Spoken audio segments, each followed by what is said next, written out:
Shalom, shalom. This is day 175 in this war against Hamas.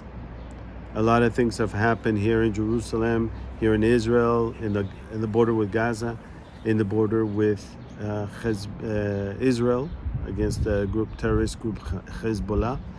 And a lot of stuff has happened in the UN and the United States. So I wanted to talk about that. The UN passed a resolution which the United States didn't veto, and it demands that Israel cease fire, but there's no link to the release of the hostages. At the very beginning, the United States supported a ceasefire with the condition that the hostages be released. However, in this resolution, there is no link. And Benjamin Netanyahu did not like that, so he did not want to send the team that was supposed to meet with some members of the Biden administration in D.C., but eventually he decided to let the team go. And so this pressure against Israel is ridiculous. Where's the pressure on Hamas? The UN resolution doesn't even mention the terrorist group Hamas. The UN has not condemned Hamas at all, not only for what they did in October 7th, but they haven't condemned it as a terrorist group. All the pressure over Israel over and over again. So this resolution also gives a little support in a way to the terrorist group Hamas, because they feel that there is no pressure over them, so they don't feel like they have to release the hostages, and they're celebrating this UN resolution. So I wanted to talk about Rafah, which is the last stronghold where it's in the southern part of the Gaza Strip, and Israel says that they have to go into Rafah if they want to defeat Hamas. And if they give in to the pressure of the United States and they don't defeat Hamas, it's like Hamas getting the victory and the defeat for Israel, which has happened before. And the terrorist group Hamas has to be defeated, because the world got used to Hamas launching missiles and rockets every day, every night, every week, every month, every year. And nobody condemns this. But the moment that Israel retaliates and fights back because these rockets are falling, then the world goes berserk. They go bananas. They demand that Israel stop these attacks.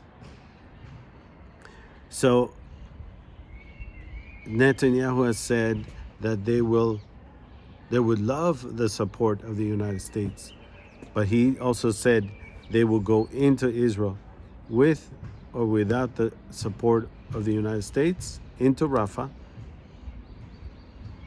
But hopefully they would the United States would agree to support them. But so we'll see. They're right now they're talking about the date when the ground invasion would occur, and it looks like it's going to be sometime in 2 weeks, and which is very important. And I wanted to talk about the humanitarian aid that's going on to Israel. I've seen it with my eyes. I've been there before October 7th. I saw the humanitarian aid trucks going into Gaza, one after the other, hundreds and hundreds of them going through the border, and I saw them going way inside Gaza.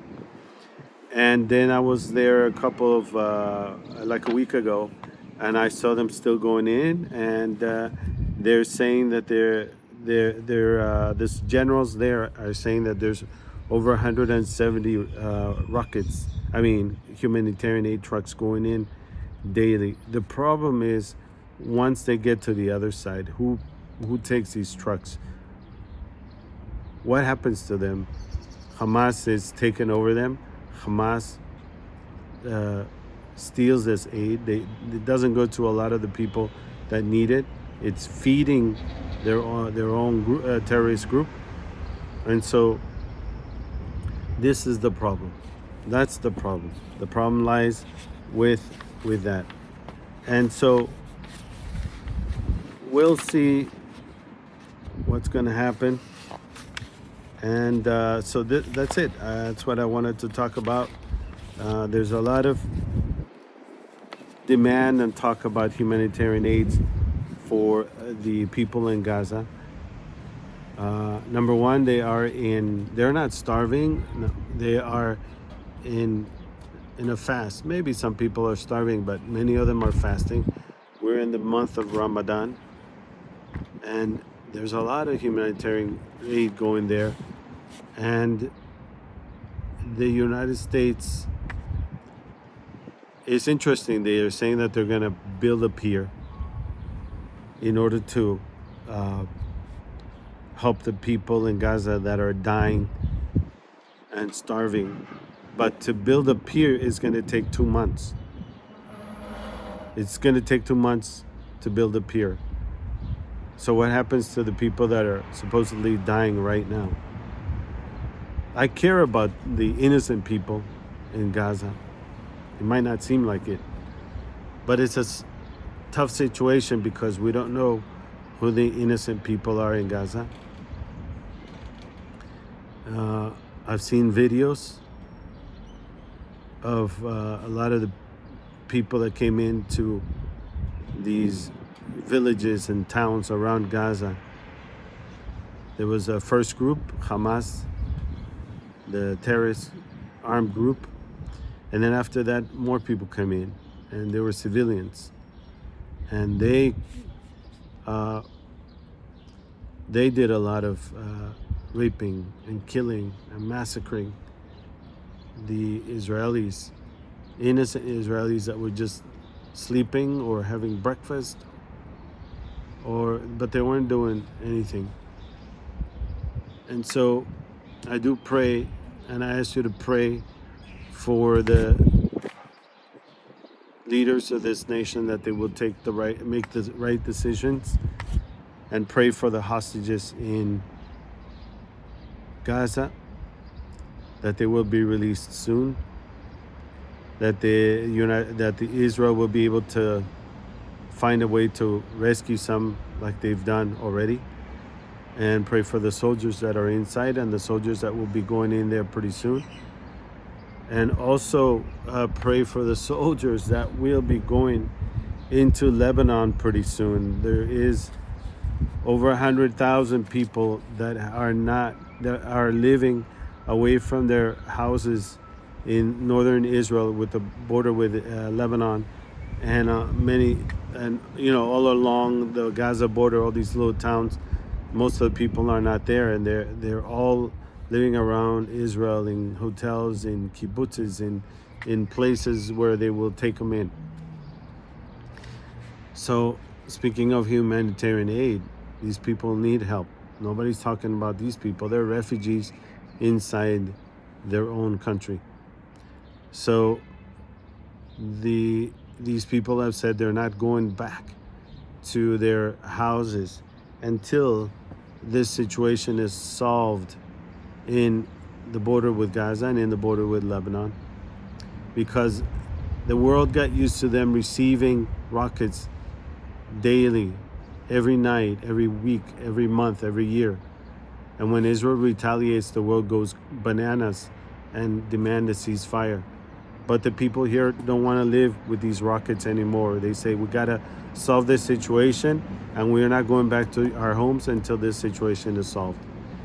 And the problem also lies on the UN resolution that was passed a long time ago, where it said that that zone 10 kilometers into the border with Lebanon and Israel, in towards Lebanon, 10 kilometers up into the country of Lebanon up to a river called Latania River, that zone would be demilitarized, and that has not been followed.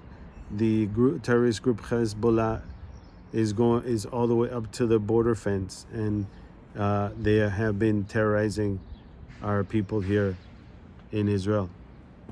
So there's a possibility that Israel, once they finish the situation in Gaza down in the south, that they will have to go into Lebanon in order to solve the situation. The situation is not looking too good. We've been receiving over like 150,000 rockets. No, 150 rockets were launched the other day. And it looked like fireworks, something that I have seen, something similar to what I've seen during Independence Day in the United States. Like, they look like fireworks at night, and it's ridiculous, and several people have been killed. And here in Israel, and some people in Lebanon as well. So Israel's going to have to go in there at some point and solve that situation. So from here in Jerusalem, I wish you a Shabbat Shalom. Please pray for all the things that I mentioned. Please pray for us, and I pray that you will have a good Shabbat. Have a good weekend.